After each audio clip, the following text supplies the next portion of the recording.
वैसे तो द्वापर में बहुत सारे ऐसे साम्राज्य थे जिसे हराना बहुत ही मुश्किल था। हरे कृष्ण, मेरा नाम है लक्ष्मण केशव और आज हम बात करेंगे महाभारत काल में ऐसे 5 साम्राज्य जो कि बहुत अधिक शक्तिशाली थे। तो चलिए वीडियो करते हैं स्टार्ट। दोस्तों, वैसे तो हमारे शास्त्रों में भी लिखा हुआ है कि द्वापर में ऐसे बहुत से साम्राज्य ऐसे थे जो कि अपने अपनी जगह पर बहुत अधिक शक्तिशाली थे, लेकिन उन सभी साम्राज्य में ये 5 साम्राज्य इतना अधिक शक्तिशाली थे जिसे हराना बहुत ही मुश्किल था। सबसे पहले नंबर की बात करते हैं इंद्रप्रस्थ।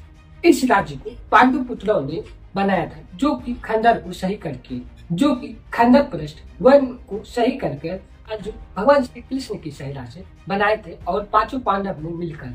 इसके शासक थे युधिष्ठिर और इसके सेनापति थे महाबली भीम, गांधीधारी अर्जुन, नकुल और सहदेव थे। यहाँ के सैनिक भी अधिक शक्तिशाली थे और ये इंद्रप्रस्थ वन के बीच में बना हुआ था जो कि इस साम्राज्य को और भी अधिक सुरक्षित करके रखा हुआ था।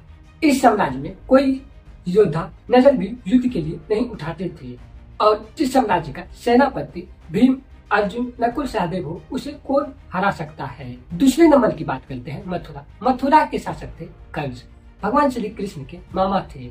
जब श्री कृष्ण मामा कंस का वध नहीं किया था और मथुरा कंस के अत्याचार से घिरा हुआ था, उसके पहले मथुरा में कंस के पिताजी का वास था, लेकिन कंस ने अपने छल की वजह से अपने पिताजी को बंदी बना लिया और उन्हें कारागार में डाल दिया। कंस अपने अत्याचार की वजह से मथुरा में सभी लोगों को परेशान करता था।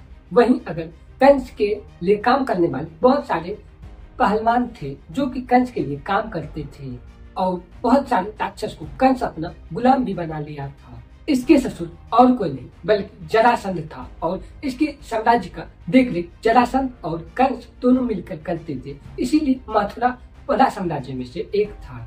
इससे अनुमान लगाया जा सकता है कि मथुरा कितना शक्तिशाली था। तीसरे नंबर की बात करें तो मगध के राजा जरासंध।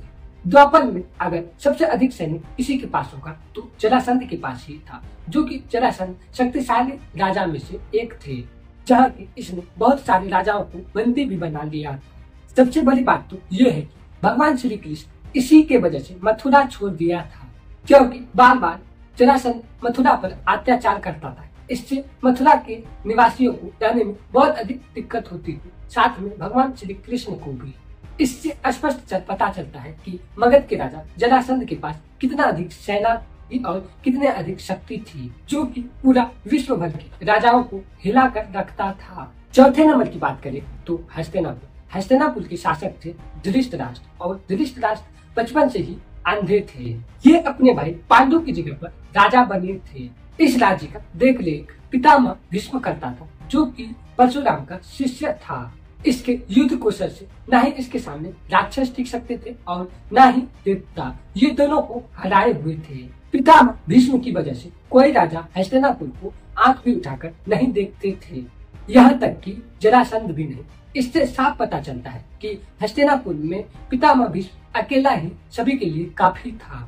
5वां नंबर की बात करें तो द्वारका। द्वारका के राजा थे भगवान श्री कृष्ण। द्वारका का सेनापति था बलराम।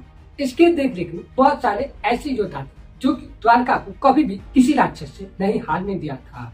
सबसे बड़ी बात तो यह है कि भगवान श्री कृष्ण के पास नारायणी सेना थी जो कि कभी भी किसी से पराजित नहीं हुई थी और इसके पास 6 अक्षौहिणी सेना थी। महाभारत के युद्ध में जब कौरव पुत्र दुर्योधन को 1 अक्षौहिणी सेना दे दिया था, तब इसके पास बचे थे 5 अक्षौहिणी सेना। द्वारका कभी भी किसी राजाओं से नहीं हारा, चाहे राजा हो, चाहे देवता हो या फिर कोई राक्षस हो। सबसे बड़ी बात तो ये है कि जो अकेले ही महाभारत युद्ध को जिता दिया था उसे कोई कैसे हरा सकता है।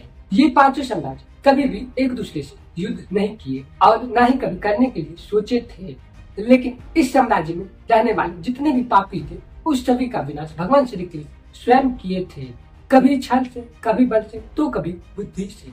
दोस्तों, आज की जानकारी इतना ही। वीडियो अच्छा लगा तो लाइक करना। अगर आप हमारे चैनल पर नए हैं तो चैनल को सब्सक्राइब करना। मिलते हैं अगले वीडियो में। राधे राधे।